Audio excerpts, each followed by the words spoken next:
হ্যাঁ হ্যাঁ, তোমার দুটো সিদ্ধান্ত নিতে হবে, একটি হচ্ছে তোমার কি বলে হিস্ট্রিক্যাল, আর একটি হচ্ছে পার্সোনাল। আর এখন পড়ছে যে এই যে দুটো মূল্যায়নের আগে আমাদেরকে বলে নিচ্ছে যে কবিতাকে মূল্যায়ন যে আমি করবো, কীভাবে করব। যেমন Shakib Al Hasan a good player, good player, but আমরা তার মূল্যায়ন করব তার খেলাটাকে। আমরা কি সাকিবের খেলাটা সাকিবকে মূল্যায়ন করব? আমরা তার খেলাকে মূল্যায়ন করব। একটা বল সে খেলছে, এত বাজে একটা বল ছাড়ছে যে সেই বলটা 6 হওয়ার জন্য যথেষ্ট, তাহলে কি আমরা বলবো এটা তার মাস্টারপিস? সাকিব আল হাসান হতে পারে একজন বড় খেলোয়াড়, কিন্তু তার পারফরমেন্স কি ওখানে ভালো হলো? তাহলে আমি বলটা দেখব নাকি সাকিবকে দেখব? সাকিবকে তো দেখে লাভ নেই আমার, ও বলটা কি খেলছে সেটা আমার দেখতে হবে। রাইট, সে কী করেছে সেটা। উইলিয়াম শেক্সপিয়ার যখন বড় কবি, বড় কবি বলে প্রত্যেকটা কবিতায় তার একবার বিশাল মহৎ, তা তো না। ইট অলসো মেবি এমনও হতে পারে যে খুবই সাধারণ একজন কবির কবিতা শেক্সপিয়ারের কবিতা চাইতে উন্নত আছে না? শেক্সপিয়ার যে খুবই হালকা মানের যে কবিতাগুলো লিখছে কোনো সময় গুরুত্ব না দিয়ে, তাহলে ওই কবিতার চাইতে একজন সাধারণ কবি যে জীবনের সবচেয়ে ভালো কবিতাটা তাতে ভালো হতে পারে কিনা? এখানে তুমি কি মূল্যায়ন করবা? কবিতাকে দেখে মূল্যায়ন করবা না কবিকে দেখে মূল্যায়ন করবা? রাইট, কবিতাকে দেখে মূল্যায়ন করবা। রাইট, ঠিক আছে। তো এখানে সেটাই বলা হচ্ছে, দেখো, by looking at the value of poetry, কবিতার ভ্যালু দেখে কবিতাকে মূল্যায়ন করতে হবে। When we talk about ancient poets, যখন আমরা প্রাচীন কবিদেরকে নিয়ে কথা বলি, আস্তে আস্তে এখন কীভাবে আমরা কথা বলবো। When we talk about ancient poets, যখন আমরা প্রাচীন কবিদেরকে নিয়ে কথা বলি, historical evaluation can damage our evaluation. ঐতিহাসিক মূল্যায়ন আমাদের মূল্যায়নকে ক্ষতিগ্রস্ত করতে পারে। ঐতিহাসিক মূল্যায়ন আমাদের মূল্যায়নকে কী করতে পারে? ক্ষতিগ্রস্ত করতে পারে। ঐতিহাসিক মূল্যায়ন বলতে কী বোঝাচ্ছে? আগে তাকে এইভাবে মূল্যায়ন করা হতো, তাহলে আমিও এখন এইভাবে তাকে মূল্যায়ন করব। বুঝতে পারছো কথা? তো একটা সময়ে নিউটন অমুক তমুক অনেক বড় বড় আবিষ্কার করেছে, তারা বড় বিজ্ঞানী, নিঃসন্দেহে বড় বিজ্ঞানী, কিন্তু ওনাদের আবিষ্কার কি এখনকার আবিষ্কারের কাছাকাছি থাকতে পারবে? এখন যে ডেভেলপমেন্টটা করছে মিলবে কি? বুঝতে পারো না? ইন দ্য সেম ওয়ে, একটা সময়ে একটা এলাকায় একজন মানুষকে খুব গুরুত্বপূর্ণ বলে মনে করা হয়, ওই মানুষকে সব জায়গায় গুরুত্বপূর্ণ। তুমি মনে করো যে তোমার দাদাকে এই এলাকার সমস্ত লোক চেনে, আসলে কি তাই চেনে? কিন্তু আমার ধারণা যে আমার দাদাকে সবাই চেনে,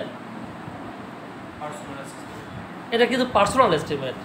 আর হিস্ট্রিক্যাল এস্টিমেটও কিন্তু এইটাই। হিস্ট্রিক্যাল এস্টিমেট বলতে চাইছে যে বোধ হয় আগে সে তো চিনতো, আমার নাটুয়ার পাড়াতে যেহেতু চেনে, এটা বোধ হয় সিরাজগঞ্জ চেনে। আমার কথাকে মিন করতে পারছো? এই যে এই বিষয়টা, তাহলে এখানে দেখো বলছো, when we talk about ancient poets, historical evaluation can damage our evaluation, আমাদের এই মূল্যায়নটা ক্ষতিগ্রস্ত করতে পারে। Personal evaluation when discussing contemporary poets in the same. দুটো কথা কিন্তু একবার বলে নিচ্ছে উনি। হিস্ট্রিক্যালি, রাইট, হিস্ট্রিক্যালি আমাদের কি করা যাবে না? ওই মুরব্বীদেরকে মূল্যায়ন করা যাবে না, আর ব্যক্তিগতভাবে মূল্যায়ন করা যাবে না কাদেরকে? বর্তমানে যারা আছে। তুমি করো হচ্ছে আওয়ামী লীগ, বিএনপিপন্থী কোনো কবিকে তোমার পছন্দ হবে? তার মানে কি উনি কবি হিসাবে খারাপ?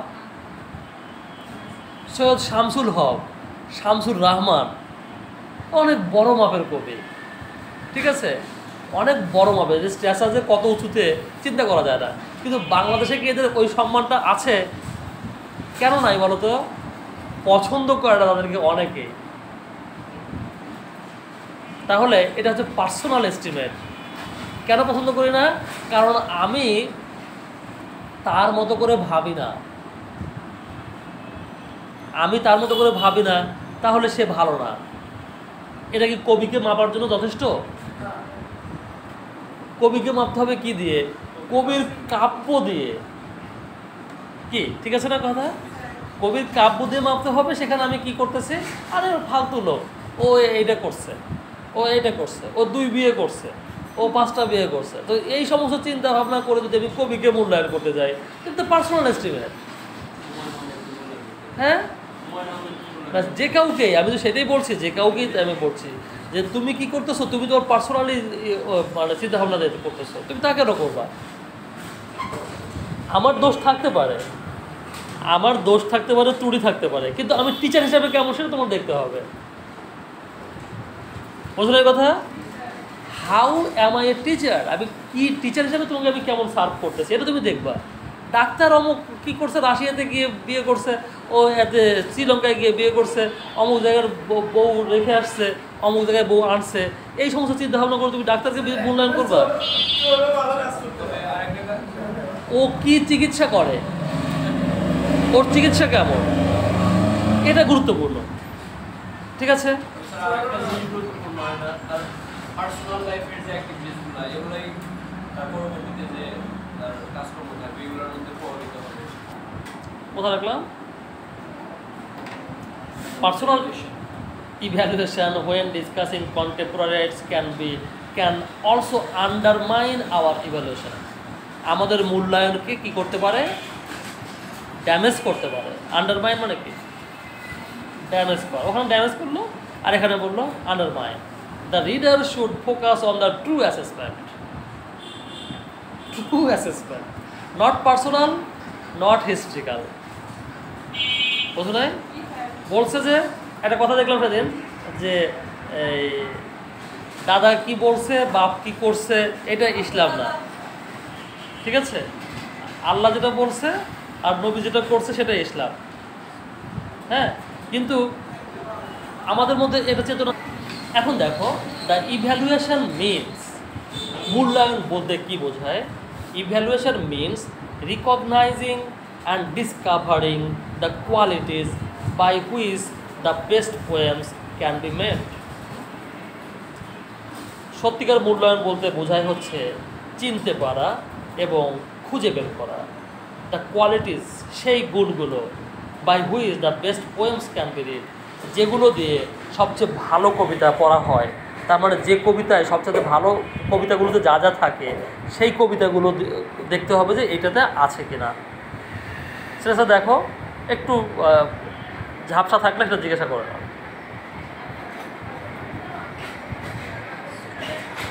আছে তোমার কাছে নাই, ওদের কাছে থাকতে পারো। ওরা নতুন, ওরা কেবল দেখতেছে আজকে, তুমি আগেও দেখছো একবার।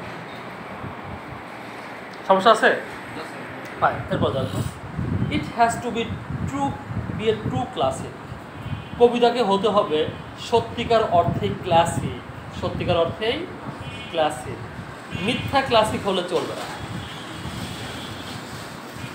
মিথ্যা ক্লাসিক হলে চলবে না। Classic poetry is the poetry that is the best kind of poetry. সবচেয়ে ভালো কবিতাই হচ্ছে ক্লাসিক কবিতা, ক্লাসিক কবিতাই সবচেয়ে ভালো কবিতা। We must feel and enjoy this kind of classic poetry as deeply as we can. আমরা এই কবিতাগুলো যে আমরা এনজয় করব, অবশ্যই এনজয় করব কতটা, যতটা গভীরভাবে আমাদের পক্ষে সম্ভব ততটা গভীরভাবে আমরা এনজয় করব। The discussion of abstract matter does not need to be accepted as a feature of high quality poetry. আমরা একটু সমস্যায় পড়ে যাই, সাধারণ মানুষ মাঝে মাঝে যেটি হয় সেটা যে কবিতার অ্যাবস্ট্রাক্টনেস এত বেশি থাকে, কবিতা আমরা বুঝি না, কবিতার আমরা কাছাকাছি যেতে পারি না, হয় কি না এরকম? ঠিক আছে, তাহলে কবিতার অ্যাবস্ট্রাক্টনেস দেখে আমাদের মনে হয় এটা মনে হয় বড় মাপের কবিতা। তো কিন্তু আর্নল্ড কিন্তু তা বললেন না, তা কি বলেন উনি? The discussion of abstract matter does not need to be accepted as a feature of high quality poetry. ভালো কবিতার বৈশিষ্ট্য এটা না যে অ্যাবস্ট্রাক্ট হলো আর কবিতা ভালো হয়ে গেল, এটা আর্নল্ড মনে করে না। It is very good to read tangible examples. All the poems in which tangible things are found are samples of high quality poems. তো এখানে খুবই গুরুত্বপূর্ণ একটা বিষয়, ট্যাঞ্জিবল। ট্যাঞ্জিবল মানে হচ্ছে বোধগম্য, ট্যাঞ্জিবল মানে কি বললাম বলো তো? বোধগম্য, স্পর্শনীয়। এই যে আমি ওকে স্পর্শ করতে পারলাম না, এটা কি ট্যাঞ্জিবল। আর কি বলে নিষ্ঠুরতা, এটা কি ধরা যায়, ছোঁয়া যায়, অ্যাবস্ট্রাক্ট। ঠিক আছে, তার মানে যেটা ট্যাঞ্জিবল, যেটা বোঝা যায়, যেটা উপলব্ধি করা যায়, কবিতায় সেই জিনিস যদি থেকে থাকে, কবিতায় কি থাকতে হবে? মুরাদ বুঝবে, সজীব বুঝবে কবিতায় কী লেখা আছে। ট্যাঞ্জিবল, দেখো, right, comprehensive. It is very good to read tangible examples. সেখানে থাকতে হবে হচ্ছে ট্যাঞ্জিবল এক্সাম্পল, মানে বোধগম্য উদাহরণ। All the poems in which tangible things are found, যে কবিতাগুলোতে ট্যাঞ্জিবল জিনিসগুলো পাওয়া যায়। Are samples of high quality poem, এইগুলোই হচ্ছে উচ্চ মানের কবিতা।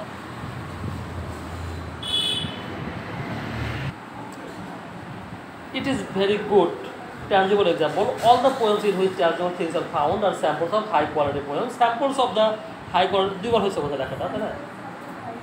দুইবার লেখা হয়েছে, ভুল হয়েছে। And it can be said, এবং এই কথা বলা যেতে পারে যে the characteristics of the highest quality poetry are found in these embodied poems. যে কবিতাগুলোতে সব কিছু এই উদাহরণগুলো এমবডি করা থাকে, মানে যেগুলো পাওয়া যায়, ট্যাঞ্জিবল এক্সাম্পলগুলো, জীবনের সাথে সম্পর্কিত এক্সাম্পলগুলো, ঠিক আছে, সেইগুলোই হাই কোয়ালিটি পোয়েম হয়ে যায়, উচ্চ মানের কবিতা হয়ে যায়, ক্লাসিক্যাল হয়ে যায়, বাস্তবতা আছে। ঠিক আছে, শুধু তুমি একবার আকাশে আকাশটা ঘুরলা, অনেক বড় মাপের কবিতা, তুমি অনেক আধ্যাত্মিক কথাবার্তা বললা, আমি কিছুই বুঝলাম না। তুমি আধ্যাত্মিক বলো, ঠিক আছে, কিন্তু আমার সাথে মিলায় বলো।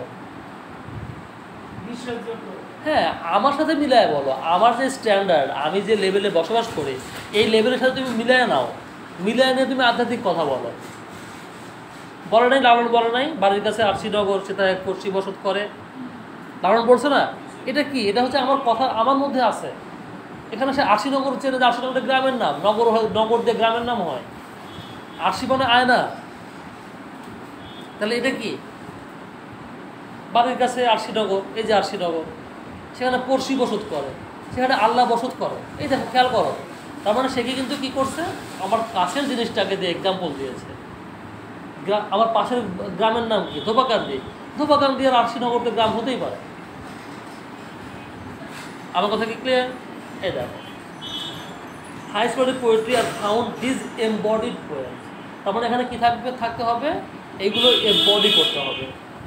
এই মানে তোমার যে গুরুত্বপূর্ণ মানে জীবনের যে বিষয়গুলো, সেইগুলো এখানে এমবডি, মানে কি ইমেজ থাকতে হবে, রাইট? মানে পাওয়া যাবে এখানে, এমবডি করার পরে কি পাওয়া যাবে? The short passages and lines of the poems of Homer. এই যে এখানে নিয়ে আসলে হচ্ছে তোমার হাতিয়ার। হাতিয়ার বোঝো না? রাইট, দাড়িপাল্লা। এই দাড়িপাল্লা দেখুন আমার হাতে একটা, এখন তো দাড়িপাল্লা শুরু হলো। The short passages and lines of the poems of Homer, Dante, Shakespeare, Milton and others have to be memorised and used as examination stone. পরশ পাথর, পরশ পাথর দিয়ে কী করা হয়? লোহা সোনা হয়ে যায়। টাচ স্টোন দিয়ে কি হয়? লোহা সোনা হয়ে যায়। কিন্তু এখানে কিন্তু পরশ পাথর না, এখানে হচ্ছে তোমার হচ্ছে পরীক্ষা পাথর। এই পাথরের নাম কি? পরীক্ষা পাথর। পরীক্ষা পাথর না? টাচ স্টোন না টেস্ট স্টোন? বলো তো। Test stone. কারণ আমি একটা কথা বলে পরীক্ষা করতে পারি যে এই মেয়েটা কেমন হবে, এই মেয়েটা ভবিষ্যতে সে খুব কেমন হবে, এটা পরীক্ষা করতে পারি। একটা টেস্টের একটা আছে আমার, তাহলে টেস্ট স্টোর হলো না? তাহলে আমি কবিতা পরীক্ষা করতে পারছি, যেটা দেয় সেটা টেস্ট স্টোর না? পায়। এখানে যেটা বলা হচ্ছে শেক্সপিয়ার, মিল্টন, আগের কথা বলা হচ্ছে দান্তে, হোমার, এই ধরনের আরও কিছু ব্যক্তির কথা উনি কিন্তু সবার কথা বলে নাই কিন্তু, কারণ উনি কিন্তু শেষ করে দেবেন না। শেষ করে দেবেন না কারণ কি? অনেকেই থাকতে পারে আর্নল্ডের অজানা, থাকতে পারে না, সবই আর্নল্ড জানে, উনি এই জন্য শেষ করে নাই কিন্তু, যে আরও অনেকে আর থাকতে পারে যাদের কবিতাটা আপনাকে কী করতে হবে, মুখস্থ করতে হবে, বুঝলেন না? তোমার কাছে ভালো লাগছে এটা কবিতা, চুল তার কবেকার অন্ধকার বিদিশা নেশা, মুখ তার শ্রাবস্তির কারুকার্য, অতি দূর সমুদ্রের পরে হাল ভেঙে যে নামে হারায়েছে দিশা। তাহলে এই কথাটুকু তুমি মুখস্থ রাখছো, মুখস্থ রেখে এইটা দিয়ে তুমি পরবর্তীতে সুধীন্দ্রনাথ রায়ের একটা কবিতা পাইছো, এই কবিতাটাতে মূল্যায়ন করতে নিয়ে এটাকে ব্যবহার করো। বুঝতে পারো না? রাইট, এইটা দিয়ে দেখো যে এর সাথে এই চুলতার কবেকারের সাথে সুধীন্দ্র রায়ের এই কবিতাটার মানে কি কি কি ক্রাইটেরিয়া তুমি পাইছো, ক্রাইটেরিয়াগুলো পাইছো কিনা? হ্যাঁ, এখানে এইটা আছে, এখানেও আছে, এখানে এইটা আছে, এখানে আছে, ঠিক আছে? হ্যাঁ, তার মানে এটা ঠিক আছে, এটা উচ্চমানের কবিতা। এরপর দেখো, have to be memorized used as the poems we want to read must be examined by this touchstone. আমরা যে বইগুলো, যে কবিতাগুলোকে পরীক্ষা নিরীক্ষা করতে চাই, অবশ্যই এই টাচ স্টোন দিয়ে, এই টেস্ট স্টোন দিয়ে, এই সাইড স্টোন দিয়ে পরীক্ষা করে নিতে হবে। না করলে আমরা বুঝবো না যে কোন ধরনের কবিতা আমরা পড়ছি। This poem does not have to be similar to the poem you read. এই কবিতাটা এমন হতে হবে না যে তোমার এই কবিতা সিমিলার হবে তা না। দেখো, আমি যেটা বললাম সিমিলার মানে একই রকম হতে হবে, তা কিন্তু না। But this side passages or lines, if you can use them skillfully, you will be able to identify the presence and absence of the best poetic qualities in poems you are reading. একটু মনোযোগ দিবা। কি rest দিতে হবে মনোযোগ দেওয়ার জন্য? পায়। এখানে যদি বলা হচ্ছে, দেখো এই যে তুমি তাকাইছো এখানে, এখানে দেখো আমি এক পাশে বাংলা লিখেছি, এক পাশে ইংরেজি লিখছি। এটাকে বলা হয় সাইড বাই সাইড। কি বলা হয়? Side by side. তো তুমি বাংলা আর ইংরেজি কিন্তু এখানে সাইড বাই সাইড রেখে পড়ছো, হ্যাঁ রাইট? এখন তুমি কি করবা, ওই যে জীবনানন্দ দাশের চুল তার কবেকার অন্ধকার বিদিশার নেশা, এটা ডান পাশের কলামে রাখো মনে মনে, রাখলা। আর সুধীন্দ্রনাথ রায়ের যে কবিতাটা তুমি এখন পড়তেছো সেটা বাম পাশের কলামে রাখো। বুঝতে পারছো? রাখার পরে তুমি কি করবা, এইটাকে সাইড স্টোন হিসেবে ধরো। সাইড স্টোন কোনটাকে? চুল তার কবেকার অন্ধকার বিদিশার নেশা, এটাকে সাইড স্টোন হিসেবে ধরো। সাইড স্টোন বুঝতে পারলাম? রাইট, ও কিন্তু সাইড স্টোন, টাচ স্টোন বলা হচ্ছে না কিন্তু এখন কি বলা হচ্ছে? Side stone. তার মানে ও পাশে দাঁড়িয়ে থেকে দেখাবে। যেমন পাশাপাশি দুটো ছেলে, আচ্ছা যেমন আমি দেখছিলাম যে এক ভদ্রলোককে শুধু মেয়ে দেখায় যে বিয়ে করেন, সে বিয়ে করে না, ঠিক আছে, মেয়ে দেখায়। যেখানে যায় মেয়েটাকে দেখে বলে যে এই মেয়েটা কি হ্যাপির চাইতে ভালো হবে, হ্যাপির সাথে কি সুন্দর হবে। হ্যাঁ হ্যাঁ, ওই এক হ্যাপি পাইছে, ওই হ্যাপিকে নিয়ে সে থাকে যে হ্যাপির সাথে সে ভালো হবে। তার মানে সে সাইড স্টোন দিয়ে দিচ্ছে একটা। তুমি কি বুঝলো সাইড স্টোনটা কি জিনিস? এই যে সাইড স্টোন, ঠিক আছে। If you can use them skillfully, you will be able to identify the presence and absence of the best poetic qualities. Side passage বলতেছে এটাকে, দেখো আগের সেটা পড়ে নাও সাথে। But this side passages or lines, এই যে চুলতার কবেকার অন্ধকার বিদিশার নেশা, এটা side passages or lines, if you can use them skilfully, যদি তুমি দক্ষতার সাথে এগুলোকে ব্যবহার করতে পারো, you will be able to identify the presence and absence of the best poetic qualities in the poems you are reading. তুমি যে কবিতাটা পড়ছো সেখানে বেস্ট কোয়ালিটিগুলো আছে কিনা তুমি নিশ্চিতভাবে অনুভব করতে পারবে। ঠিক আছে? কঠিন লাগছে কি? মজার, ভালো লাগতেছে। সাম স্কলার্স থিঙ্ক, কিছু কিছু স্কলাররা মনে করে that some features of excellence should be abandoned. কিছু কিছু স্কলাররা মনে করে যে উৎকর্ষতার কিছু কিছু বৈশিষ্ট্যকে ছাড় দেওয়া উচিত। ছাড় দেওয়া, এখন তুমি বলো যে উৎকর্ষতার বৈশিষ্ট্যকে কি ছাড় দেওয়া উচিত? স্যার উৎকর্ষতা বুঝলাম না। বোঝো না উৎকর্ষতা কী জিনিস? উৎকর্ষতা মানে এক্সিলেন্স, এক্সিলেন্স বলতে বোঝায় যেমন তুমি কি করবা, তোমার মেকআপ করছো কোনোটা প্রোগ্রামে যাওয়ার জন্য, you are taking your makeup. Makeup করাটা কি কখনো মেকআপ কি শেষ হয়? ওর কি এক্সিলেন্স শেষ হয়? কখনো কি মনে হয় যে পুরোপুরি মানে যেটা তুমি চাইছো সেটা কি পাও? হয়তো পাও। তার মানে কি এক্সিলেন্সের কিন্তু শেষ নাই।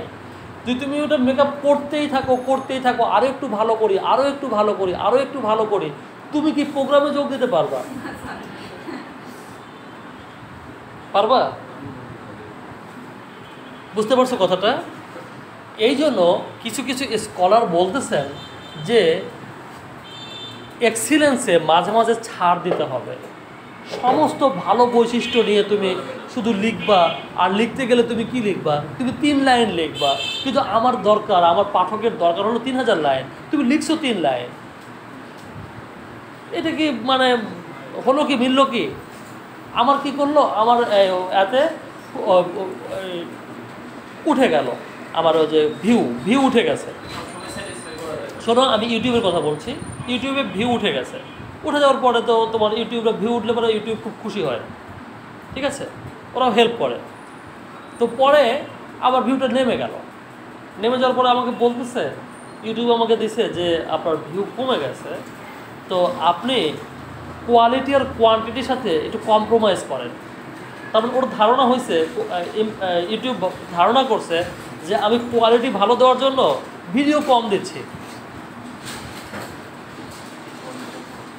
বুঝো নাই? উনি বলতেছেন যে এর পিছনে কারণ হচ্ছে যে আপনি ভিডিও কম দিচ্ছেন। ইউটিউব বলতেছে ভিডিও কম দেওয়ার কারণে আপনার ভিউ কমে যাচ্ছে, আপনি ভিডিও বাড়ান আর কোয়ালিটি আর কোয়ান্টিটি কী করেন, কম্প্রোমাইজ করেন। দেখো ইউটিউব কিন্তু মেশিন কিন্তু এই কথাটা আমাকে বলে দিল। তার মানে কি, আমরা যদি সবসময় কোয়ালিটি করি তাহলে তো আমার থাকবে না, আমার তো কাজ থাকবে না। আমি যদি সারাক্ষণই এই ক্লাসটা নিয়ে যদি থাকতে চাইতাম, সারাদিন যদি এই ক্লাসটা থাকি, তাহলে ভালো হতো না? কিন্তু আমার আর কোনো কাজ নাই। বুঝতে পারছো তো? কারণ সবসময় এক্সিলেন্স নিয়ে থাকা যাবে না, এটাই বলছে। এরপর দেখো, to appease them, Arnold says that, তাদেরকে শান্ত করার জন্য, তাদেরকে সন্তুষ্ট করার জন্য আর্নল্ড বলছে both the content of the poem and the style of the poem are excellent poems. যে কবিতায় স্টাইলও ভালো, কন্টেন্টও ভালো, সেটাই এক্সেলেন্ট পোয়েম। বুঝতে পারছো? আমার ভিডিওগুলোর কন্টেন্ট ভালো কিন্তু স্টাইল ভালো না, এটা আমি স্বীকার করছি। কেন স্বীকার করছি? কারণ ওই ভিডিওর যে সময় দিতে হয় ভিডিওর পিছনে, ভিডিও করার জন্য, এটা কিন্তু আমি সময় দিতে পারি না। আমার যে বুদ্ধিটা আছে সেটা হচ্ছে যে আমার কন্টেন্টের বুদ্ধিটা আছে, কারণ আমার যে সাবজেক্ট নলেজ, এই নলেজটা খুব বেশি মানুষের নাই। তাহলে আমি কী বলতেছি? আমি বলতেছি যে আমার এটাতে ঠিক আছে। তাহলে আমি যদি ওই ভিডিওতেও ঠিক করতে যাই, তাহলে কি আমি এগুলো দিতে পারবো? পারবো না। আচ্ছা, শেষ করবো। আচ্ছা দেখো, Arnold says that both the content of the poem and the style of the poem are excellent poems. তার মানে কবিতায় স্টাইলও থাকতে হবে, কবিতার কন্টেন্টও ভালো থাকতে হবে। But the content and style must be very high quality beauty. কিন্তু কন্টেন্ট এবং স্টাইল অবশ্যই উচ্চমানের বিউটি হতে হবে, উচ্চমানের মূল্য থাকতে হবে, উচ্চমানের সৌন্দর্য শক্তি থাকতে হবে। আর কতটুকু আছে?